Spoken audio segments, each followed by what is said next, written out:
Hi అండి. ఈరోజు నేను బంగాళదుంప మసాలా కర్రీ అయితే చేయబోతున్నాను. ఇక్కడ చూపించే ఇంగ్రీడియంట్స్ అండి. ఇది వచ్చేసేసి రైస్, రోటీ, చపాతీ అన్నిట్లోకి బెస్ట్ కాంబినేషన్ అనమాట. ముందుగా నేనైతే బాండి పెట్టేసుకొని ఆయిల్ హీట్ చేసుకున్నాను. అందులో ఆనియన్స్, పచ్చిమిర్చి అయితే వేసి వేయించుకుంటున్నాను. ఇందులోనే నేను అల్లం వెల్లుల్లి పేస్ట్ కూడా యాడ్ చేసేసుకుంటున్నానండి ఇప్పుడే. ఎందుకంటే పచ్చివాసన పోవాలి కదా.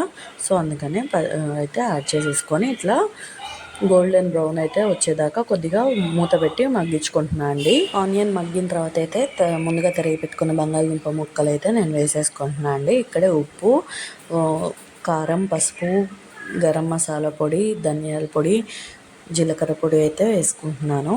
ఇది మొత్తం కలిపేసుకొని కాస్త వాటర్ అయితే పోసుకొని బంగాళదుంప ముక్క సాఫ్ట్ అయ్యేలాగా వేసుకోవాలండి. ఇక్కడ నేను టమాటో వేయడం అయితే మర్చిపోయాను. సో టమాటో వేసేస్తున్నాను. మొత్తం కలిపేసుకున్న తర్వాత వాటర్ పోసుకొని మొత్తం బాగా మగ్గాలండి. మూత పెట్టి మగ్గించుకోవాలి. చూడండి ఇక్కడ ఆయిల్ పైకి తేలేలాగా మగ్గించుకున్నాను నేను. మధ్య మధ్యలో కలుపుకుంటూ ఉండాలండి, లేదంటే అడుగంటుతుంది. మొత్తం అయిపోయిన తర్వాత పుదీనా అయితే వేసుకుంటున్నాను నేను. అంటే ఎంతో రుచికరమైన బంగాళదుంప curry ready. Thank you so much for watching. Please subscribe చేసుకొని సపోర్ట్ చేయండి.